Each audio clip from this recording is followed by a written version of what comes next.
hisi kizuri. Time must be spent. Wakati lazima utumike vizuri. To prepare it. Kuandaa chakula. I said time must be spent. Nasema wakati lazima utumike vizuri. To prepare it. Kuandaa chakula. Can you say hallelujah? Sema hallelujah. Somebody shout hallelujah. Sema hallelujah. If we will have a strong church, kama tutakuwa na kanisa lenye nguvu, the church must know. Kanisa lazima lijue. That we are living at a time. Kwamba tunaishi katika wakati. When you preach the congregation. Wakati ukihubiria umati wa watu. And they underline, they write notes. Na wana nakili. And after church, na baada ya kanisa, they go back. Wanarejea nyumbani. They open their Bibles. Wanafungua Biblia zao. In fact, some of them, hakika wengine wao, have got advanced books. Wako na vitabu vilivyobobea. They are in the congregation. Wako katika umati. They have commentaries back at home. Wako na vitu vya kurudia watu. They have study Bibles back at home. Wako na Biblia za kusoma kule nyumbani. And so it is not that time we just come up and begin to jump. Hallelujah. Hallelujah. Hallelujah. Hallelujah. There is no stuff we are giving to the people. Lakini hakuna kitu kizuri unachopeana kwa watu. Ambia jirani tumechoka na makelele kanisani. Tumechoka na makelele kanisani. Sema hallelujah. Hallelujah. Nguzo ya kwanza ya kanisa lenye nguvu is repentance. Ni kutubu. I say the first pillar of a strong church. Nasema nguzo ya kwanza la kanisa is repentance. Ni kutubu. I don't care how you worship. Haijalishi jinsi unavyoabudu. The first pillar of a strong church. Nguzo ya kwanza la kanisa lenye nguvu. These men had the gospel. Watu hao walisikiza injili. Preached by Peter. Wakihubiriwa na Petro. And after a short message by Peter. Na baada ya ujumbe mfupi na Petro. They were cut in their hearts. Wakachomwa ndani ya mioyo yao. And they asked Peter and other apostles. Wakamuuliza Petro na mitume wengine. The servants of God. Watumishi wa Mungu. What can we do? Tufanye nini? Bwana asifiwe. Amen. Bwana Yesu asifiwe. Amen. What can we do? Tufanye nini? Now, people have got various ways of joining a church. Watu wako na njia tofauti za kujiunga na kanisa. These brethren wanted to join this church. Wapendwa hao walitaka kuungana na kanisa hili. And so they asked the apostles. Kwa hivyo wakamuuliza mtume, what can we do? Je, tufanye nini? To join this church. Kuungana na kanisa hili. And they were told. Na wakawaambiwa, first, kwanza, repent. Tubuni.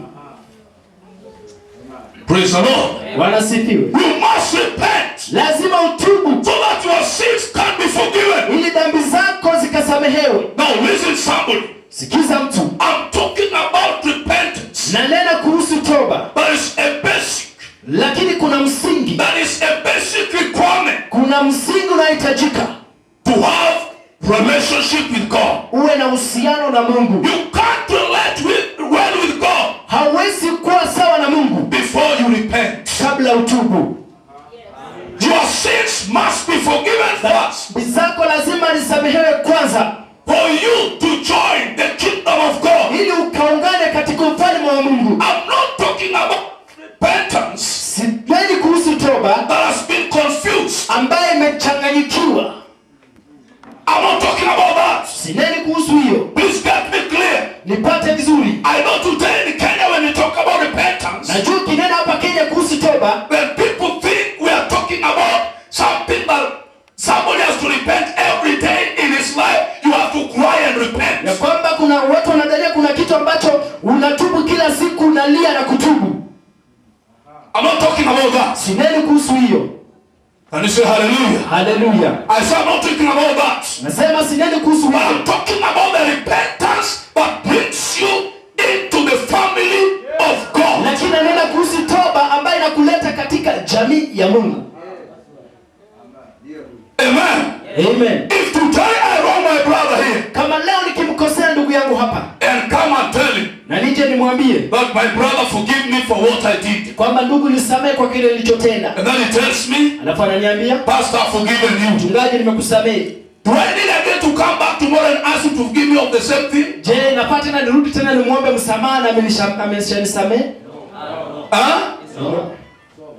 If I come back to him. Nikirejea tena. He will ask me, Pastor, what is wrong with you? Ataniuliza nini na wewe. I forgave you yesterday. Nilikusamehe jana. Bwana sifiwe. Yana tanina kama mtu mwenye ako confused. Our problem. Because the other day I came to him. Sababu siku iliyopita nilikuja to forgive me. Anisamehe. Na akanisamehe. Bwana sifiwe sana. Amen. And pengine nikamwambia thank you for forgiving me. Asante kwa kunisamehe. I don't need to go back to him. Haifai nirejea tena. Over the same thing. Kwa hilo kitu kimoja. Praise the Lord. Amen. Please, sorry, I know I'm in Kericho. I know I'm in Kericho. Jua niko Kericho. But allow me to speak this. Ruhusu niongee hili. Praise the Lord. Amen. I say praise the Lord. Bwana sifiwe. You know, once I'm forgiven. Yani mara tu nimesamehewa. And I say thank you for forgiving me. Nimesema asante kwa kunisamehe. I live rejoicing. Ninaishi that I've been forgiven. Kwamba nimesamehewa. Hallelujah. Hallelujah. I don't continue crying over the same sin. Kulia juu ya dhambi hiyo moja. I'm still a sinner. Mimi bado ni mtenda dhambi. And yet I've been forgiven. Na nimesamehewa. That is confusion. Hiyo ni kuchanganyikiwa kabisa. I'm not talking about that kind of repentance. Kuhusu aina hiyo ya kutubu. Aya. Sasa imani imerudi chini. Sema hallelujah. Sema hallelujah. Hallelujah. A strong church. Kanisa lenye nguvu. The first pillar is repentance. Nguzo ya kwanza ni kutubu. That brings you into the kingdom of God. Ambayo inakuleta katika ufalme wa Mungu. And that church, na kanisa hilo, will not only dwell on repentance alone. Halitakaa tu katika toba kila wakati. It will also have some other teachings. Litakuwa na mafundisho mengine. That church will teach people to pray. Kanisa hilo litafunza watu kuomba. That church will teach people to live a holy life. Litawafunza watu kuishi maisha matakatifu. That church will teach people about faith. Litawafundisha watu kuhusu imani. Hallelujah. Hallelujah. That church will teach people how to get blessed. Litawafundisha watu jinsi ya kubarikiwa. Aya. Praise the Lord. Hallelujah. That church will teach a full gospel. Kanisa hilo litafundisha injili kamili yote. And that's why these people, posa watu hawa were here in Ayam. Wako hapa Ayam.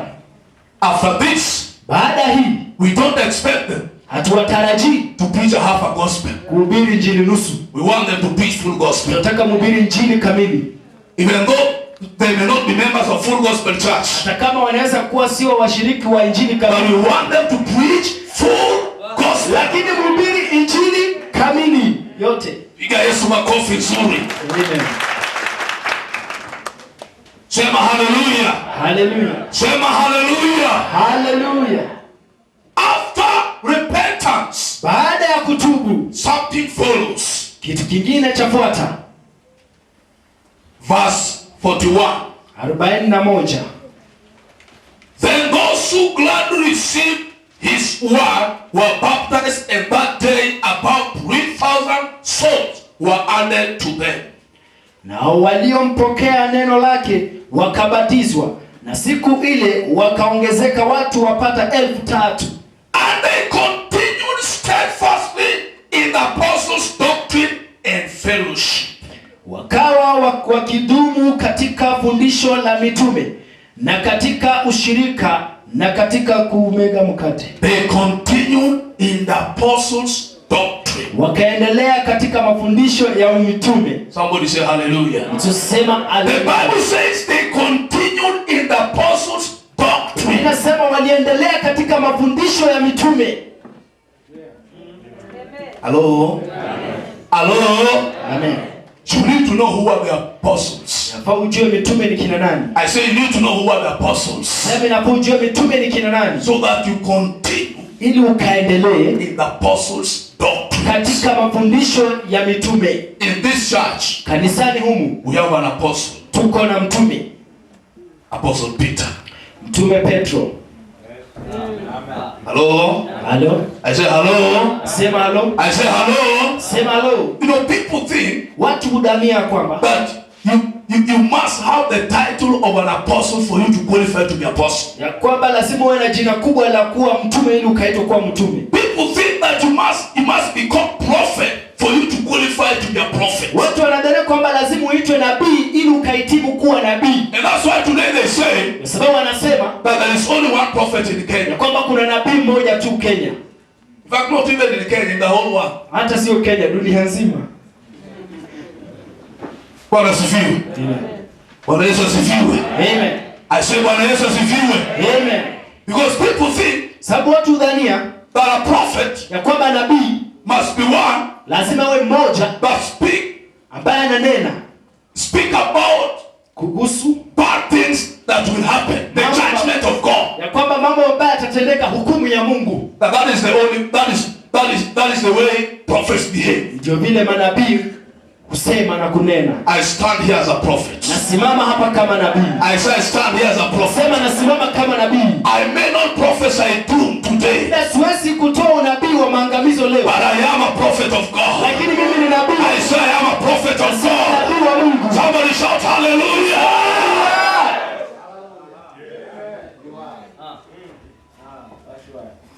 Wenda sina madevu.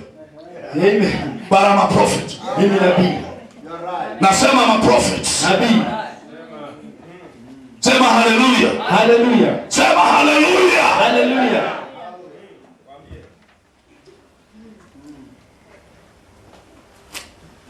They believed. Waliamini The message of Peter. Ujumbe wa Petro. They got saved. Wakaokoka.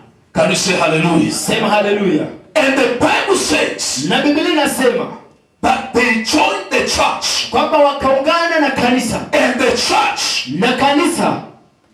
Believed. Likaamini. In the apostles' doctrines. Katika mafundisho ya mitume. I see Christians today. Naona Wakristo leo.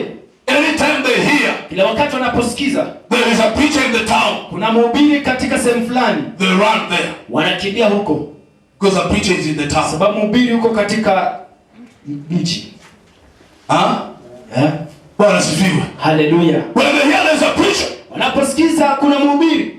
They want that preacher to lay hands upon them. Wanataka huyo mhubiri awekelee mikono. Utawekelewa mikono. Na miguu. Sema hallelujah. Kama unatafuta watu wa kukuwekelea mikono, utawekelewa mikono. Sema hallelujah. Hallelujah. Na wengine watakuwekelea miguu. Hallelujah. Lakini kuna mambo yenye kama hujabadilisha maishani mwako, hata maprofesa na maapostles na wakina nani wakuwekelea mikono, hali yako itabadilika. Sema hallelujah. Hallelujah. Sema hallelujah. Hallelujah. Wacha tabia kwamba ukisikia kuna mhubiri amekuja town, wewe ndio mtu wa kwanza. Hata likiitwa pale umefika mtu wa kwanza. Kanisani umeombewa, kila crusade in the town umeombewa, lakini hali haijabadilika. Kuna makosa wapi? Sio wewe ndio una makosa. Kwani si una shida? Ambia jirani pengine una shida. Sema hallelujah. Hallelujah. Kwani hawa watumishi wa Mungu wote wamekuwekelea mkono, kwani hawana nguvu ya Mungu, hawana upako? Walidumu katika mafundisho ya watume. The word. Sema hallelujah. Hallelujah. Sema hallelujah. Hallelujah. And that's why we want this man to preach the word. Posa nataka watu wahubiri neno. That's why they came to Ayam. Posa waliingia katika Ayam. So that they can go out and preach the word. Ili wakaenda huko nje wakahubiri neno. They can preach. Weza wakahubiri The doctrines of the apostles. mafundisho ya mitume. But we bring healing. Lakini tunaleta uponyaji into the lives of people. katika maisha ya watu. Can you say hallelujah? Sema hallelujah. We are kicking out every confusion of the devil. Toa nje kila kuchanganyikiwa kwa shetani. People are just running to and fro. Watu wanakimbia huku na kule looking for miracles. wakitafuta miujiza. Listen to me. Nisikize. Your miracle is with you. Muujiza wako uko pamoja na wewe. Some of them, wengine wao, they despise their pastors. Wanadharau wachungaji wao. They think they can only receive their miracles from other pastors and other servants of God. Wanadhani wanaweza pokea muujiza kwa watumishi wengine wale wa Mungu huko mbali. Wewe, you una muujiza wako. You have your miracle. Si Biblia imesema hivyo? kazi inatendeka ndani yako, kuna kitu chenye kiko ndani yako wewe mwenyewe ninasababisha ule miujiza itendeke. Aya, sema haleluya, sema haleluya. Kwani wangapi wameenda kwao, mnafikiria wanaponya watu, wamerudi kama bado ni wagonjwa? Ni wengi. Wangapi watu wamekufa kwa mikutano? Sasa sema haleluya, sema haleluya. Wewe ndio mpaka ubadilishe. Aya, nani alileta huyu mhubiri hapa? Praise the Lord, Hallelujah, praise the Lord, hallelujah. The Bible says, Biblia inasema that these people, kwamba watu hawa they continued steadfast in the doctrines of the apostles, wakaendelea dhabiti katika mafundisho ya mitume, fellowship, ushirika, breaking of bread, katika kuumega mkate, and prayer. na katika kusali. I don't have time to handle every pillar that I want to talk about. Na muda wa kunena kila nguzo ambayo nataka kunena kuhusu. But allow me to talk about some two more, then I close. Kuhusu nikanene mawili nikafunge. The Bible talk about fellowship. Ninanena kuhusu ushirika. And the Bible talk about prayer. Ninanena kuhusu maombi pia. As a pillar.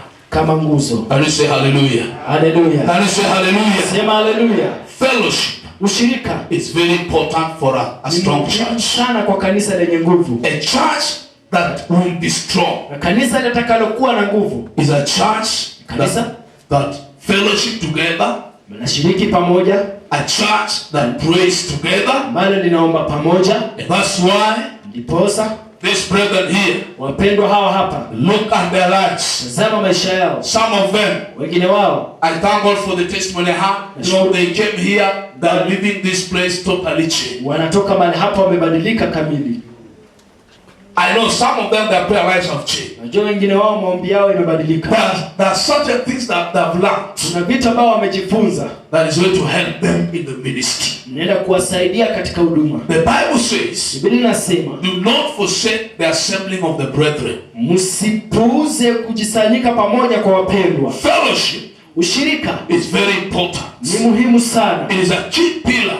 Ni nguzo for a strong church. Ya kanisa lenye nguvu. Today there are Christians. Leo kuna Wakristo that only come to church on Sunday. Ambao wanakuja kanisani Jumapili tu. Hallelujah. Hallelujah. I say hallelujah. Nasema hallelujah. But listen to me somebody. Lakini nisikize mtu. The Bible says this church was meeting every day. Nasema kanisa hili kwa likikutana kila siku. They were not waiting for Sunday service. Hawakuwa kingoje ibada za Jumapili. They were meeting every day. Walikuwa kikutana kila siku. I want to believe that these brethren, some of them were business people. Nataka niamini kwa wapendwa hao, wengine wao wanafanya biashara. Some of them were working. Wengine wanafanya kazi in different places. Sehemu tofauti. But they were coming for church services not only on Sunday but every day. Lakini wanakuja kanisani Jumapili, lakini na kila siku. They were also meeting for prayer meetings. Wanakutana pia katika mikutano. Brethren, I want to charge you. Nataka niwatie changamoto. What you have received, kile mlichopokea, is very important. Ni muhimu sana. It's good you have knowledge. Ni vizuri mko na maarifa. But what you have, lakini mlicho nacho, will not benefit anybody. Hakitanufaisha yoyote. Will not affect people's life. Hakitabadilisha maisha ya watu without anointing. Bila upako. It is a matter of going for Bible colleges. Kama ni kwenda katika vyuo vya Biblia. There are people that have gone for Bible schools. Kuna watu wameenda katika vyuo vya Biblia. But they come back. Lakini wanarudi. They come back. Wanarejea. And we don't see any impact in their lives. Na hatuoni mabadiliko au uwisho wote maishani mwao. You need the anointing. Upako. The anointing. Upako comes through kutoka strong fellowship with God. Ushirika wenye nguvu na Mungu. Are we together? Tuko pamoja. Are we together? Tuko pamoja. You need to discipline yourself. Wahitaji kujipa kiasi. In such a way that katika njia you set aside some time. Unaweka kando wakati fulani. To fellowship with God. Kushiriki na Mungu. Through prayers. Kupitia maombi. And reading the word of God. Na kusoma neno la Mungu. If you want to be effective in your ministry. Ukitaka kuwa mwenye nguvu katika huduma. Wewe si tu mfanyikazi. Wewe si tu mfanyikazi. Unajua kuna mfanyikazi unaanza kuwa mfanyikazi wa watu. Unanielewa? Unaweza kuwa mchungaji na wewe ni mfanyakazi wa watu. Unaelewa? Lakini jua ya kwamba kila ambacho unafanya kila ambacho Mungu ameweka ndani yako. Na Mungu ataweka ndani yako kama huna ushirika na Mungu. Usitoke hapa na useme, mimi sasa nimetoka Ayam Bible School. And some of you, if you are under pastor, we say you go back to your pastor and you submit to your pastor. Sema unarejea kwa mchungaji wako, unanyenyekea chini yake. Hata kama hajaenda any Bible school. Hallelujah. Hata kama yeye si msomi na yeye ni mchungaji wako. After this graduation, you go back. Kama ulikuwa asha kanisani, enda uwe asha kanisani. Amen. Aya. Amen. Bwana Yesu asifiwe. Hallelujah. We are not ordaining you to be pastors. Hatuwachagui na kuwatiwa kuwa wachungaji. Now, let me say this clearly. Wacha niseme kwa wazi. Ayam does not ordain people. Ayam haiteui watu. We are not going to ordain them to be pastors. Hatuendi kuwateua wawe wachungaji. Please, friends and relatives, when they come out of this place, don't think they are now ordained as pastors. Wadadi, marafiki na majirani, msidhani wakitoka hapa wanaenda kuwa wachungaji. Yeye maanishi na washusha chini. Sinasema kweli? Amen. We are not ordaining you. After this, baada hii, you go back and serve where you are serving. Mnarejea na kutumika mahali mlikuwa mnatumika. What you have received, kile mmepokea, you have received knowledge, mpokea maarifa and certificate, na cheti, but you are not ordained. Lakini hamjateuliwa. If your church, kama kanisa lako, will organize to ordain you, litapanga kukuteua, fine, you will invite us, we will come for your ordination. Ndio utatualika kuja katika kuteulia kwako. But here we are not ordaining you. Lakini hapa hatukuteui kukuchagua. Is that clear? Tuko sawa? Is that clear? Niko sawa? Praise the Lord. Bwana sifiwe. I say praise the Lord. Nasema Bwana sifiwe. When you come out of this place, unapokuja mahali hapa au kutoka hapa, your gift, kipawa chako, will open doors for you. Kitakufungulia milango. The gift in you, kipawa ndani yako. You don't even need to advertise yourself. Haitaji hata ukajitangaze I see people are so busy advertising themselves. I am apostle so and so.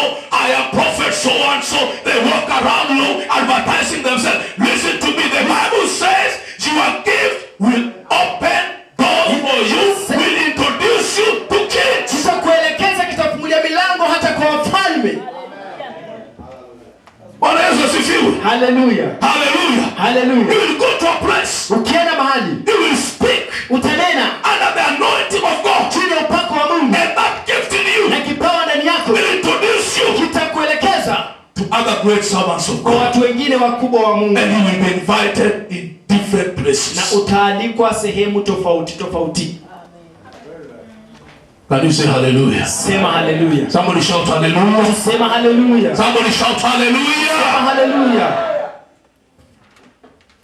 And so what you are going to do? Kile mnaenda kufanya. We are going witness. Tunaenda kutoa kwa washahidi. That today, ya kwamba leo, you have completed. Mmekamilisha your Ayam course. Yani mafunzo yenu ya Ayam. But listen.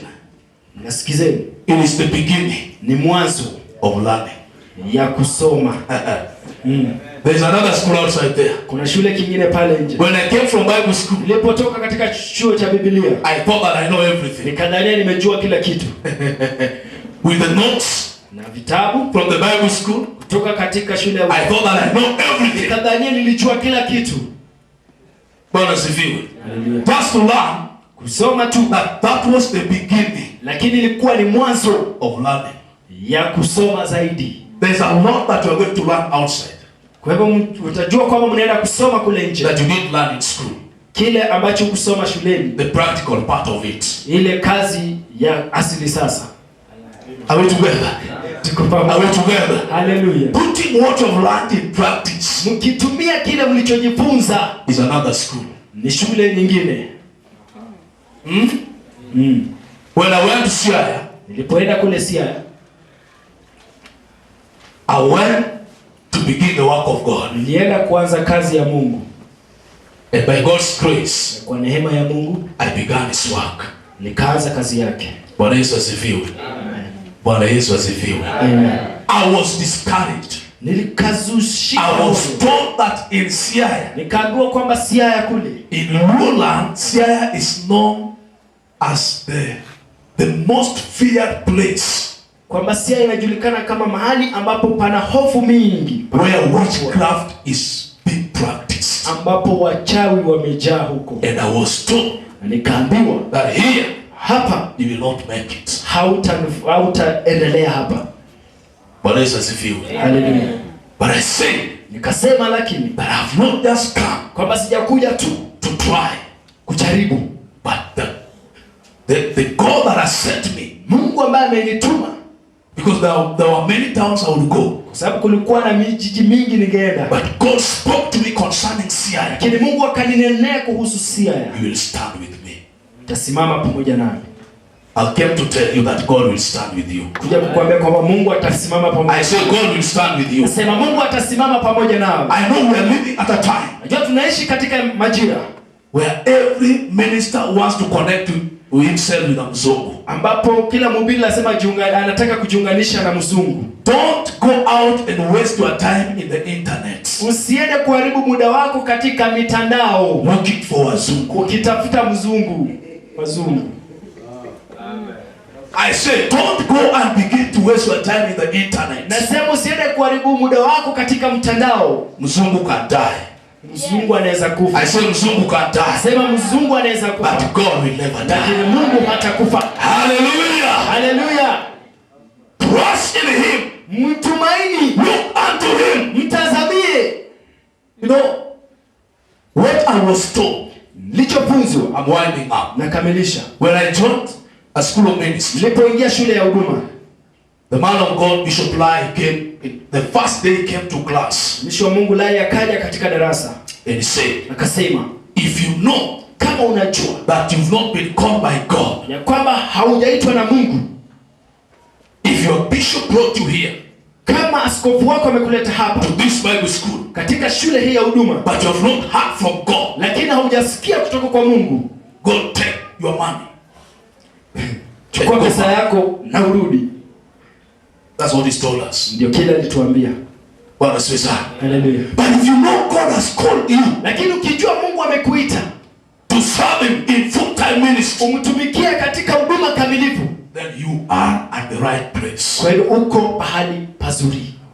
And he went ahead, na nikaendelea and said, akasema, if you came here because your bishop brought you here, kama umekuja hapo kwa sababu askofu wako amekuleta, then when you will go outside there, na utakapoenda kule nje and begin to face challenges, na uanze kupatana na changamoto, you will begin to blame your bishop. utaanza kumlaumu askofu wako.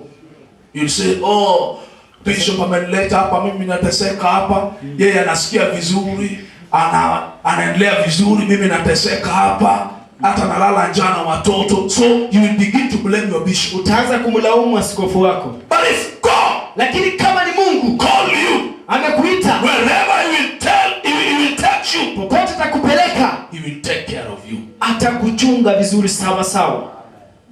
They told me, Siara, economically there is no money. Kiuchumi hakuna pesa. But I said, kasema, silver and gold, fedha na dhahabu, belongs to Jehovah God. Ni za Yehova Mungu. Where there is a vision, palipo na maono, there is a provision. Pana kutosheleza. I said, God, nasema Mungu will provide, atatoshelesha for himself, kwa ajili yako. Amen. Say hallelujah. Sema hallelujah. Say hallelujah. Sema hallelujah. Say hallelujah. Sema hallelujah. If we will raise a strong church, kama tutainua kanisa lenye nguvu, we must know, lazima tujue that the first thing, ya kwamba jambo la kwanza is repentance. Ni kutubu. You are a church. Wewe ni kanisa. Jesus said, Yesu alisema, I will come back, nitarudi to take my church. Kulichukua kanisa langu. When Jesus was talking about taking his church, Yesu alipokuwa kinena kuhusu kuchukua kanisa lake, he was not talking about taking a building. Hakunena kuhusu kuchukua jengo. He was talking about taking you. Alinena kuhusu kuchukua wewe na mimi. Let's close our eyes. Fumbe macho yetu.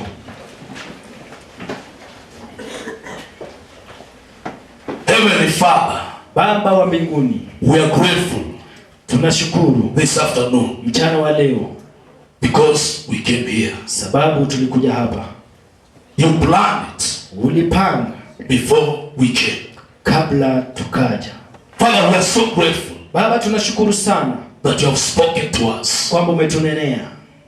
And how I pray, dear Father, Jinsi naomba Baba, that as you have spoken to us jinsi umetunenea about a strong church, kuhusu kanisa lenye nguvu, one of the pillars of the strong church jawapo ya nguzo la kanisa lenye nguvu is repentance ni kutubu, that ushers us nayo tuelekeza into the kingdom of God. katika ufalme wa Mungu. I pray this afternoon Naomba mchana wa leo that if there is anybody here kwamba ikiwa kuna mtu yote hapa that has not given his life ambaye hajapeana maisha yake to you, Jesus, kwako Yesu, the same way jinsi we are going to graduate these brethren, tunaenda kuhitimu wapendwa and they hapa are going to be crowned na wanaenda kupewa one day in heaven, one day in heaven. moja mbinguni.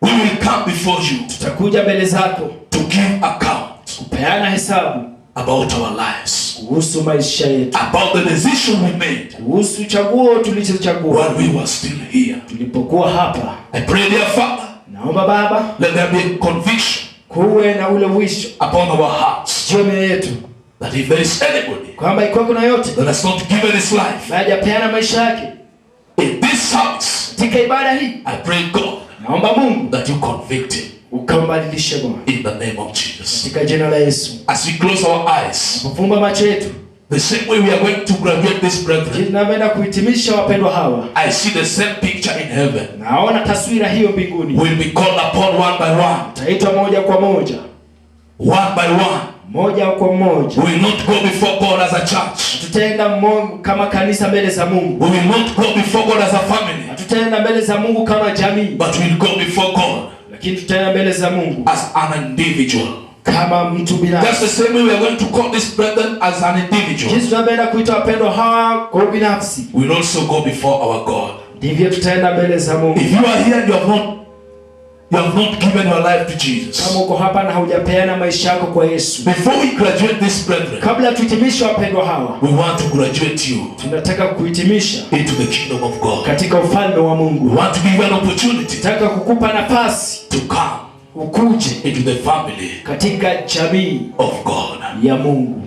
You are here and you say, Pastor, Uko hapa na unasema, pa mchungaji, I don't want to miss this opportunity. taki ni ache nafasi hii. Yes, I go to church, Ndio naenda kanisani, but I've not given my life lakini sijapeana maisha yangu to the saving power of God. katika nguvu inayookoa ya Mungu. But today, Lakini leo I've heard the word of God. nimesikiza neno la I Mungu, want to give my life. nataka nipeane maisha The yangu. Bible says that those that heard the gospel when Peter preached, Ninasema waliosikiza injili Petro alipohubiri, they said, what can we do? wakasema tufanye nini? Peter said, you must repent. Na akasema lazima mtubu. If you are here and you say, Pastor, pray with me, I want to get saved. Kama uko hapo unasema, mchungaji, omba nami, nataka niokoke, Don't be ashamed. usiaibike. You are very important before the eyes of God. Wewe ni wa maana sana mbele za Mungu. Put up your hand Inua mkono wako if that is the cry of your heart. kama hicho ndio kilio cha moyo wako. You may just be one person, Waweza kuwa tu mtu mmoja, but listen, this may be your day. lakini sikiza, hii ni siku yako. Just put up your hand if you say, I'm here, Pastor. Inua tu mkono wako ukisema, niko hapa mchungaji, I want to receive Jesus nataka nimpokee Yesu as my Lord and Savior. kama Bwana na mkombozi wangu. I'm making the final call. Nasema mwito wa mwisho. Just put up your hand. Inua tu mkono wako. Just raise it up. If you need to raise it up, raise it up. Nataka kuinua, uinue. God bless you. Mungu akubariki. I see your hand. God bless you. Mungu abariki. I see your hand. Just God bless you. Keep it up. Kainue tu mkono wako. God bless you. Mungu awabariki. Anybody else? God bless you. I see your hand. Mungu awabariki. Just rise up from where you are seated, please. Simama tu popote umeketi tafadhali. I want to pray with you as you are Nataka standing. niombe pamoja nawe ukiwa umesimama. In Jesus' name. Katika jina la Yesu. Those who raised up their hands, please just rise up. Walioinua mikono yao tafadhali tusimame. God saw that hand. Mungu aliona My mkono. brother, just rise up. Just rise up. God bless you. Simama tu. Mama here, just rise up. Can somebody help this mama here? Just rise up. Saidie mama huyu. God bless you. Don't be ashamed. Usiogope. God loves you.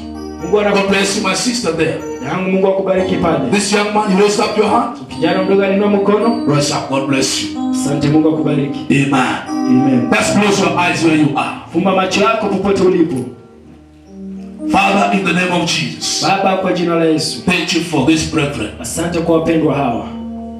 They've made a step of faith. Wamechukua hatua ya imani. To allow you, Jesus. Ruhusu Yesu. To be your Lord. Kuwa Bwana wao. To be their Lord. Kuwa and their Savior. Na mkombozi. I pray right now. Naomba sasa that you change their lives. Kwamba ubadilishe maisha yao. Completely. Kamilifu. In the name of Jesus. Katika jina la Yesu. Father, I pray. Baba, ninaomba. That you forgive them all their sins. Kwamba uwasamehe dhambi zao. And today. Na leo. Let their names. Acha majina yao. Be written into the book of life. Andikwa katika kitabu cha uhai. Shetani, I command you from today. Na kuamuru kuanzia leo. Out of their lives. Toka maishani mwao. For they no longer belong to you. Kwa sababu wao sio wako tena. They belong to Jesus. Wao ni wa Yesu Kristo. Father, I thank you. Baba, nakushukuru for saving them. Kwa kuwaokoa and forgiving them. Na kuwasamehe. Let's to repeat this prayer after me. Murudie maombi haya badala yake. And the church, please let us help them together. Kanisa tuwasaidie. Semeni, Bwana Yesu. Bwana Yesu. Leo hii. Nimeamua kuokoka. Nisamehe dhambi zangu zote. Vuta jina langu katika kitabu cha mauti. Na uiandike katika kitabu cha uzima. Asante Yesu kwa kuniokoa. Nimeokoka sasa. Nimekataa shetani na kazi yake yote. Asante Yesu. Nimeomba nikiamini katika jina la Yesu. Amen. Piga Yesu makofi nzuri. Now, kaeni chini na baada ya hii muende mtoe ushuhuda, muende kanisani, na ukitoka hapa kama ulitoka mbali na hapa, ukirudi kule nyumbani, nenda kanisani, mahali ambapo wanahubiri injili kama hii yenye umeisikia, yenye naokoa watu. Tumeelewana? Bwana Yesu asifiwe. So, enda ujitambue na uambie mimi niliokoka nilipoenda kwa graduation pale Kilicho. Kama unakaa hapa karibu, umekaribishwa hapa kanisani, Pastor Mugaka atakusaidia ili ulelewe katika imani na usimame imara katika wokovu. Tumpige Bwana Yesu makofi nzito katika jina la Yesu Kristo. Amen. Nasema amen. Basi tumesikia neno na tunataka tuingie kwa kipindi kingine. We want to go to another session. Tunakuingia katika kipindi kingine. And always after preaching I feel people should give. Kila wakati baada ya kuhubiri nahisi watu watoe. Pastor, am I allowed to do that? Umeruhusiwa? Pastor Dan, am I allowed to do that? Okay. Praise the Lord. Hallelujah. I say praise the Lord. Sema Bwana asifiwe. I say praise the Lord. Sema Bwana asifiwe. After preaching, baada ya mahubiri, an offering should be given. Sadaka lazima ipeanwe unto the Lord. Kwa Bwana wetu Mungu. An offering should be given unto the Lord. Sadaka lazima itolewe kwa Mungu wetu. That this gospel kwamba injili hii can be preached without money. Inaweza kuhubiriwa bila pesa. Hapana. We are still here. Bado tuko hapa. And here every step we take. Hapa kila hatua tuichukue. Money has to be spent. Pesa lazima itumike. Planning this graduation. Kupanga mkutano huu costed money. Ilihusika na pesa. Hello. Hallelujah. Planning any crusade. Panga mkutano wote wa hadhara must cost money. Lazima pesa ziwepo. I came from Siaya. Nilitoka kule Siaya. Preaching here. Kuhubiri hapa. I used money. Nilitumia pesa. You know, we should not assume as if we are already in heaven. Tusidhani tu kwamba tuko mbinguni. Bwana sifiwe. Hallelujah. We are still here. Bado tuko hapa duniani. And here, na hapa, there are things that we must do. Kuna vitu lazima tufanye. We must spend money. Lazima tutumie pesa. as we serve God, tunavyotumikia Mungu, and this money must be used na pesa hizi lazima zitumike to propagate the gospel. kuendeleza injili. Sema hallelujah. Hallelujah. So I think there's some envelopes you want to give out. Kwa hivyo nadhani kuna bahasha. Just pick an envelope. Ukachukue bahasha hiyo. Please, tusaidiane haraka haraka. You can give some more, please, to help us. Some church leaders if they are around, so that we can a bit faster. Just pick that envelope. Ukaichukue bahasha hiyo. We are not telling you what to put in that envelope. Hatukuambii uweke kitu kiasi gani hapo ndani. But I want God to put in your heart what to put in that envelope. Lakini nataka Mungu akuambie kile ambacho inafaa uweke ndani ya bahasha hiyo. I say hallelujah. Hallelujah. I say hallelujah. Sema hallelujah. Do you know what? Unajua nini? Serving God with our substances Kumtumikia Mungu na mali yetu is a blessing to us. ni baraka kwetu. I said it's a blessing to us. Sema ni baraka kwetu. There are men in the Bible Kuna watu katika Biblia and women in the Bible na wake katika Biblia that got this secret. ambao walipata siri hii. And when they got this secret, Na walipopata siri hii, they served God wakamtumikia Mungu sacrificially with their kwa substances. kujitolea na mali zao, And God blessed them. na Mungu akawabariki. Brethren, if we love what has taken place here, Wapendwa, tukipenda kila ambacho kimeendelea mahali hapa, we should. Jesus obeyed and came to save us. Whom am I to say no? Whom am I?